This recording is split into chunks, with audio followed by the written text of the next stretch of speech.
Hi guys, welcome back to my YouTube channel. If you're new here, welcome to my channel. My name is Melissa. I speak about missing children. I speak about celebrities that have passed away. I speak about adults gone missing. I speak about soft cases. I speak about celebrities in general, and I also speak about WWE. Today I have an update on the case. I don't know if I've done this case, so I'm gonna redo the case and then give y'all the update. We're gonna be talking about the Asha Jaquilla update and the case of her missing. So I will be doing the missing part first, and then I will give y'all the update on this case. I've seen a lot of other true crimers done this, and this is one that I think a lot of us in the true crime community have been hoping to one day have to do an update. Like I said, I don't remember if I did her missing case. I think I did, but I just cannot remember if I did. And I was going through my videos, but I just couldn't find it. So if anybody's seen that video, let me know in the comments below. But yeah, let's go ahead and get started. Guys, do not forget to subscribe. So yeah, so we're just gonna start with the disappearance and stuff like that.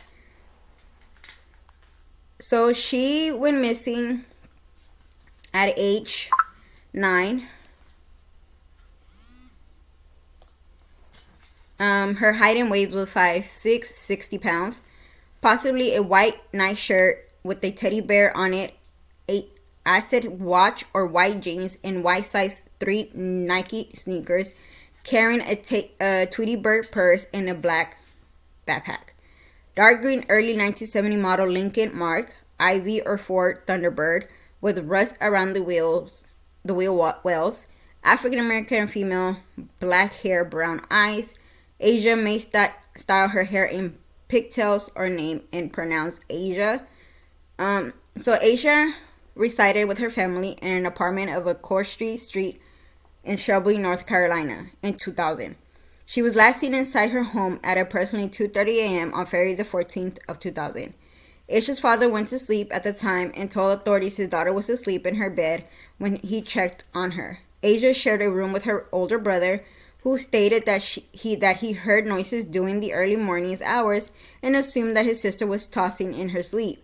Asha's mother went into her room at approximately 6:30 a.m. to wake her children for school and discover Asha was not in her bed. The family immediately surrounded authorities, and extensive search of the surroundings area was utilized with no result. Asha has never been heard from again. 2 trucks driver reported seeing her walking south on Highway 18 north of Shelby between 3:30 and 4:15 a.m. Asha was apparently near the intersection of Highway 180 at the time, about a mile from her home. She left the highway at this point and walked off into the darkness. It was the last confirming sighting of the child. Asha may have been sighted getting into a detective dark green early 1970 model car on the night she was last seen. The vehicle, which had rust around the wheels, is thought to have been either a Lincoln Mark IV or a Ford Thunderbird. Photos of similar cars are posted with this case summary. And I need to try to keep that car in your minds. Just keep it in your minds for now. Investigators believe Asha left her residence of her own accord. She is described as being quiet, she's a shy person and a good student with happy home life, and her reason for leaving aren't clear. Asha's basketball team lost a game, their first loss in the season, the day before her disappearance. Her family says she was upset over the loss, but she calmed down within a few hours. Asha's 4th grade class at Falston Elementary School read the book The Whipping Boy by C.D. Fisherman in February 2000. The book centers around the story of a prince and commoner child who receives lashes on the world's behalf. The children proceed to run away, and the book details their adventures. Both boys return safely to the kingdom as the story ends. It is not known if the book served as a catalyst for Asha's disappearance. And I want to really focus on this book because I don't know if I don't think other. Give me a second. Just stay right there until I'm done. I really I don't remember other YouTubers talking about this book, but I I don't want to escalate anything, but could it have been that her reading that book and hearing that these little boys, left for an adventure and then they came back home safe?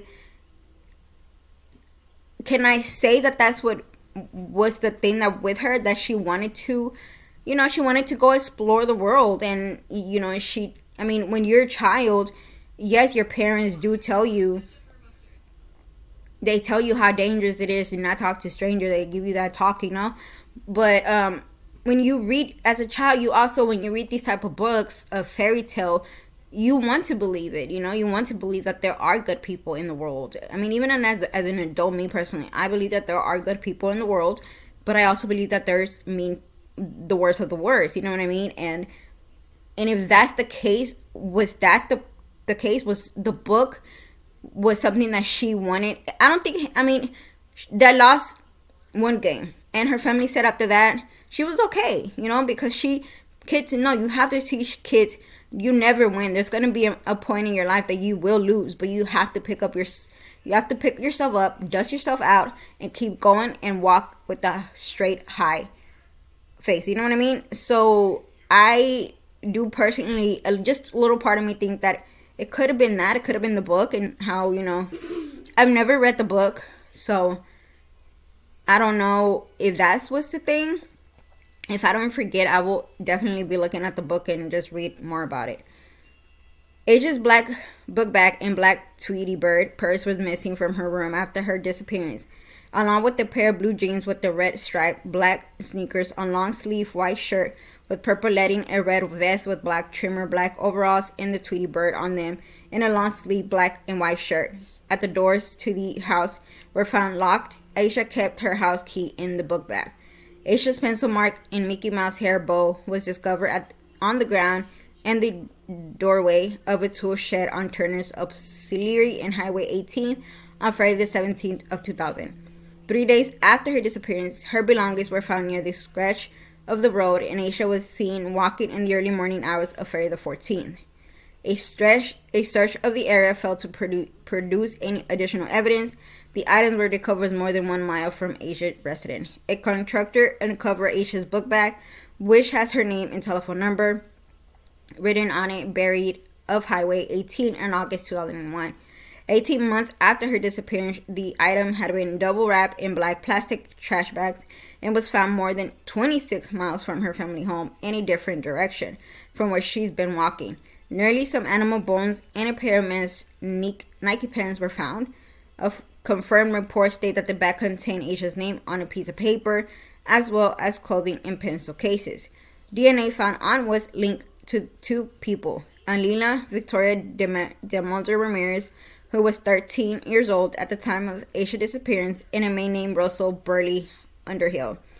And in September 2024, this is the update, because I did the update in the missing case. I didn't know that the Cherry Project had done the update already, so that's where I'm getting the information. So in September 2024, police searched multiple properties owned by married couple Roy Lee Damon and Connie Elton Damon, including 2 houses and assisted living faculty that operated. Anili Damon Ramirez is Damon's daughter, and her home was searched also. Underhill, living in the last 2 faculties operated by Damon's at around the time of Aisha's disappearance, and he knew as an associate with Roy. Underhill died in Lincoln County, North Carolina in 2004. Investigators took away multiple pieces of potential evidence, including an old green AMC Harbler similar to the one Aisha may have gotten into, but they emphasized they did not find any human remains. They state that they believe Aisha was the victim of homicide and her body concealed. According to the search warrants, Roy would regularly send one of his teenage daughters to transport patients to and from the hospital in Morgan, North Carolina, and the vehicle used was irredeemable to the route to the hospital would have been in Highway 18, where Aisha was seen walking. Police theorized The Damon's children, Annalie has two sisters who were 15, 16, and 17 years old in 2000, were involved in that their parents helped educate or cover up the crime. A number of persons or interests have been investigated in Asha's cases over the years, but until 2024, no suspects were named in her case, and it remains unsolved. And her body still has not been found, guys. This case, to me, is one of these cases that give me, and I think it gives a lot of other people hope that have missing children, that they will get answers someday. I feel like they're close to figure out who did it, and hopefully the family will get her body back, and will bury her and lay her to rest, and hopefully her and her family will get justice, the justice that she really does deserve. This case has been unsolved for so long, and just when I saw the update, it was just so much feeling that I felt. And this is why I do what I do when it comes to, especially with missing kids. I keep these stories going because of things like this, because I want these families to get answers. How do you go to sleep every single night? How can you go to sleep every single night knowing that you took a sister, a brother, a daughter, a son away from the family? You took that child away from people that love that child for what? For nothing. How do you sleep at night? I cannot even imagine.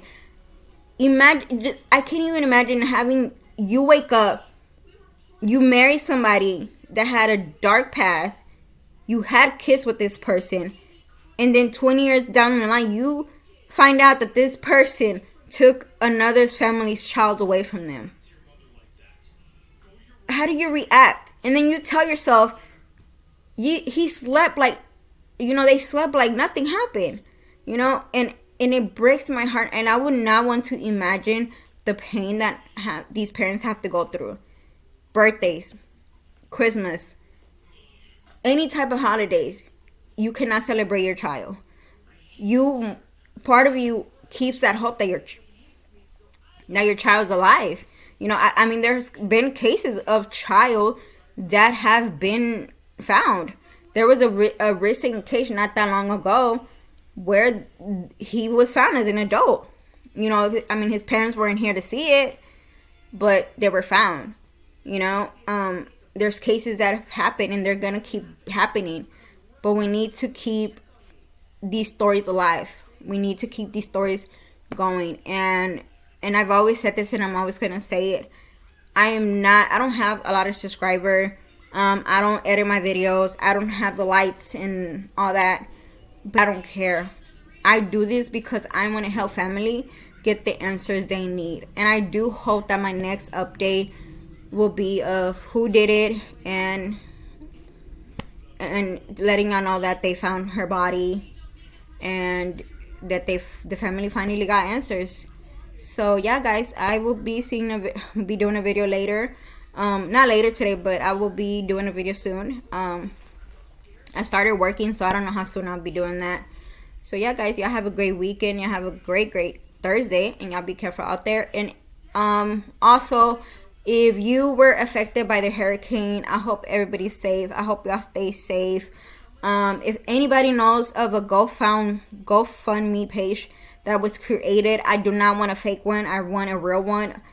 Please leave the link in my comments so I could donate something to that GoFund page. Let's help each other out. Let's be there for the people that have gone through, I think, one of the worst thing I've ever seen. But yeah.